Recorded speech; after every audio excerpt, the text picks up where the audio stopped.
Шатман.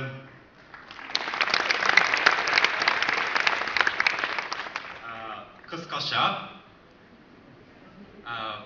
Min bu bilekni alıp alğanga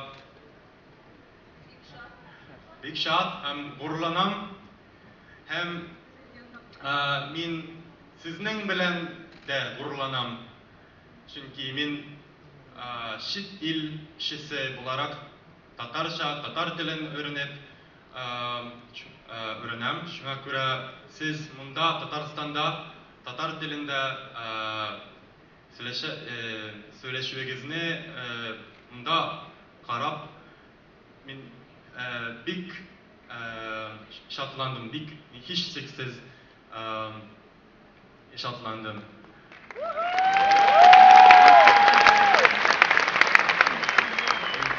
Bizge bunda Tatarca söyleşirge gerek.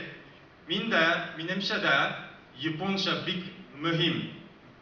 Hem de menimce de Tatar dili big mühim.